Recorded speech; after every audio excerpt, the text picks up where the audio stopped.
Réaliser une vision. 5 décennies et demie après l'indépendance, Nouvelle-Inde, moderne, confiante en son avenir, autonome, se trouve au tournant du nouveau millénaire. Une nouvelle confiance règne qui s'explique par ses faits.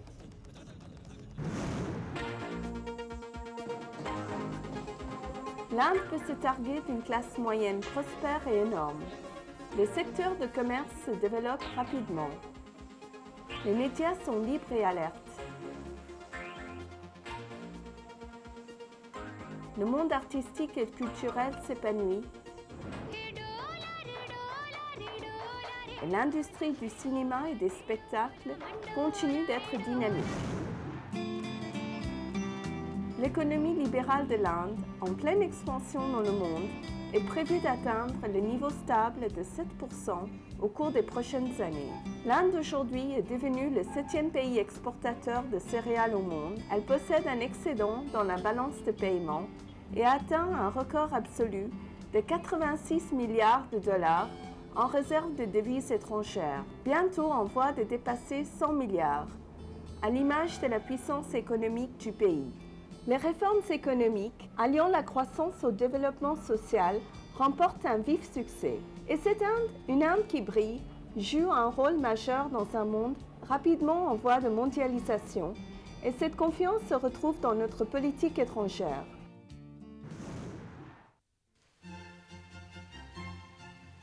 Une politique étrangère dynamique a rajouté de nouvelles dimensions à l'image internationale de l'Inde dans le monde après la guerre froide, à une époque où la scène internationale changeante offre continuellement de nouveaux défis.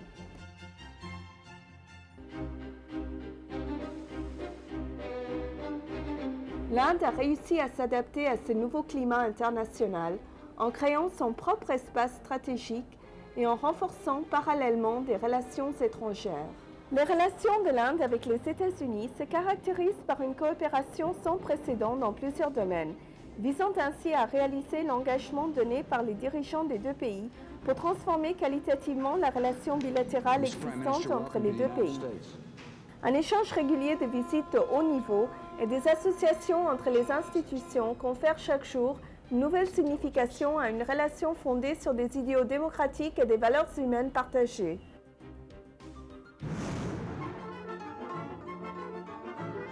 La Russie continue d'occuper une place spéciale dans la politique étrangère de l'Inde.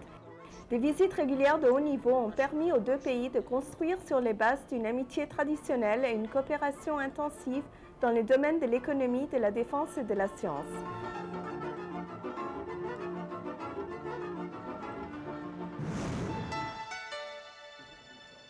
De même, de nouvelles dimensions s'ajoutent chaque jour aux relations proches qui lient l'Inde à la Grande-Bretagne, à l'Allemagne et à la France. Sur le plan multilatéral, les atouts croissants de l'Inde ont permis de sceller des liens traditionnels et ont ouvert la voie à de nouvelles coopérations. Lors du 13e sommet NAM à Kuala Lumpur, le Premier ministre Vajpayee souligna l'intérêt continuel du mouvement des pays non alignés. Il recommanda fermement de réorienter l'approche du NAM dans une situation mondiale changeante afin que le mouvement devienne une tribune efficace dans la lutte contre le terrorisme international. Les relations avec l'Union européenne ont été formalisées par des visites annuelles lors des sommets et une invitation spéciale au début de cette année a permis au Premier ministre Vajpayee d'assister au sommet G8 à Évian pour discuter des sujets d'importance mondiale.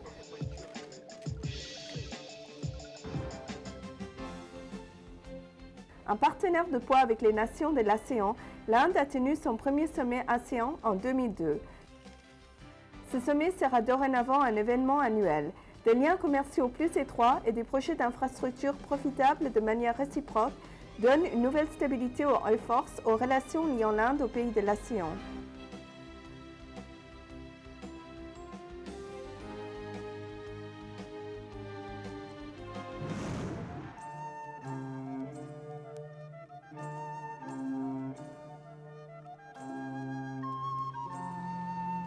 Une visite décisive effectuée par le Premier ministre Vajpayee en Chine au mois de juin de cette année a donné lieu à la signature de plusieurs accords importants et a favorisé le développement des relations bilatérales. notamment dans le domaine du commerce et de la coopération économique. Notre commerce bilatéral est monté en flèche d'environ 200 millions de dollars au début des années 90 à environ 5 milliards de dollars en 2002. On prévoit qu'il sera de l'ordre de 7 milliards de dollars cette année.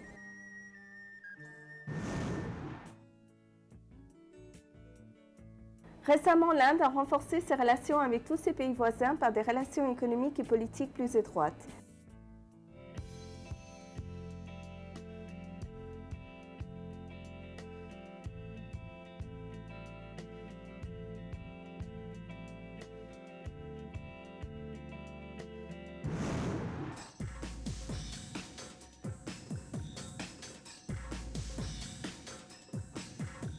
L'Inde est un partenaire de choix et un ami précieux pour les habitants de l'Afghanistan, grâce à l'envoi des céréales, des autocars, de médicaments, la formation des journalistes et des programmeurs d'ordinateurs. Le rôle joué par l'Inde dans l'Afghanistan d'après la guerre s'adresse aux besoins concrets des habitants.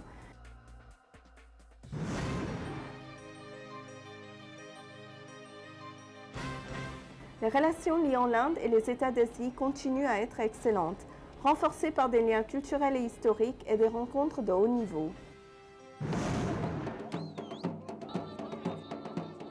L'Inde s'engage à vivre en paix, en amitié et en coopération avec le Pakistan et cherche à résoudre toutes les questions bilatérales en suspens de manière harmonieuse.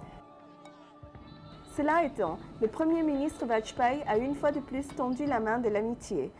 सब मसले बातचीत से हल होना चाहिए। हम तो तैयार हैं, जैसा मैंने आपसे कहा,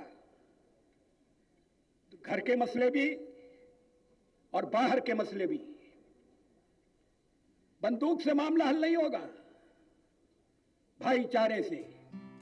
Le Pakistan, en renonçant à soutenir le terrorisme transfrontalier au Jammu et Cachemire, favorisera des relations normales entre les deux pays.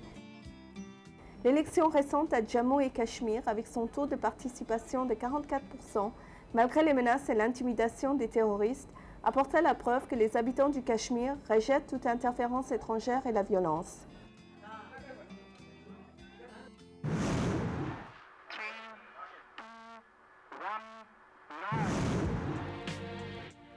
De la Terre à la conquête de l'univers. Le Premier ministre annonça le 15 août 2003 que l'Inde enverra une mission spatiale à la Lune. En 2001, l'Inde réussit à mettre sur l'orbite géostationnaire un satellite. Cette capacité de lancer des satellites sur des orbites polaires et géostationnaires range l'Inde aux côtés des 6 grandes nations spatiales lanceurs au monde.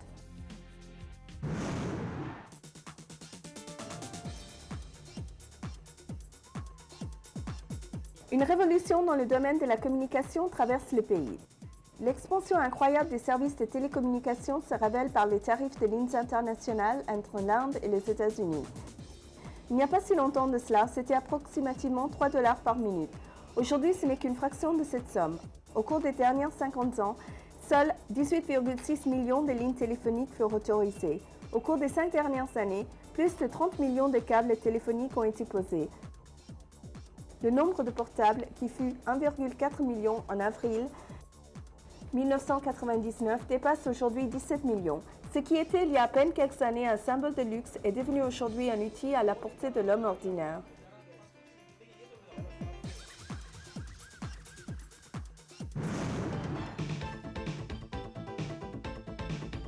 Le monde entier reconnaît l'Inde comme une superpuissance en matière d'informatique. Bangalore est devenue la vallée de Silicon indienne. Hyderabad tente de le devenir à son tour. Le gouvernement a rapidement ôté tous les obstacles pour favoriser l'essor de ce secteur prometteur. L'industrie de l'informatique et celle des services sont en pleine expansion. Les exports en logiciels ont augmenté de manière vertigineuse, de 1,3 milliard de dollars en 1997-1998 à 9,57 milliards de dollars en 2002-2003.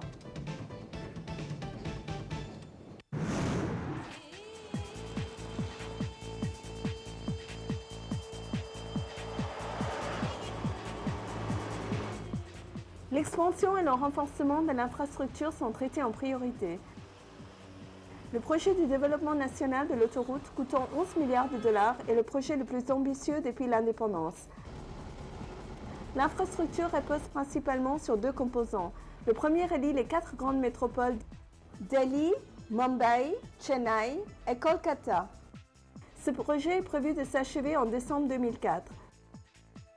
Le deuxième composant est le couloir nord-sud reliant Srinagar à Kanyakumari et le couloir est-ouest reliant Silchar à Porbandar qui est prévu de s'achever en décembre 2007.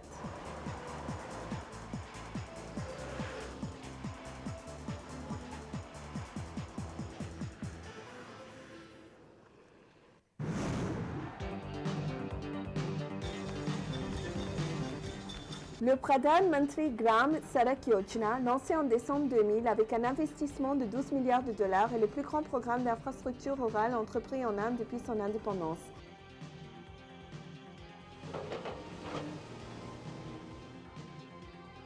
Tous les 1 086 000 villages restants seront reliés par des routes praticables en 2007.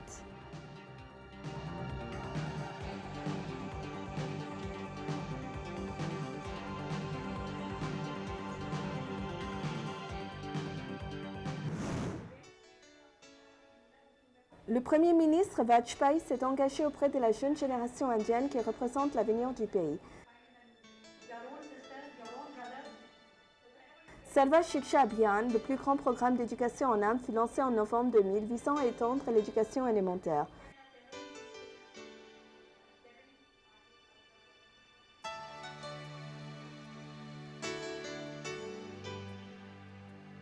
Sous ce programme, environ 2 milliards de dollars ont été déboursés pour 576 districts à travers tout le pays.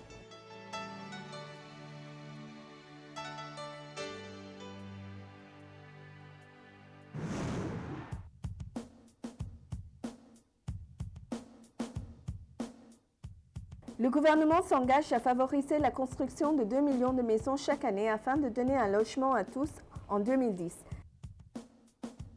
La Société du logement, du développement urbain a autorisé environ 6,5 millions de logements au cours des 28 années entre 1970 et 1998. En revanche, au cours des 5 dernières années, le gouvernement a autorisé la construction de 7 millions de nouvelles maisons.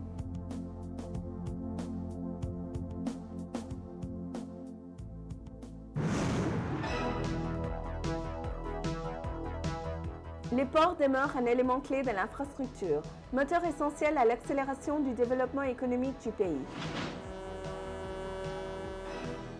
L'Inde a 13 ports majeurs et 146 ports intermédiaires secondaires.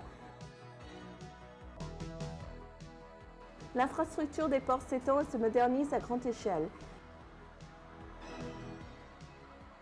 Ces réussites n'auraient pas pu se réaliser sans l'apport d'une vision concrète, d'un engagement et d'une bonne direction.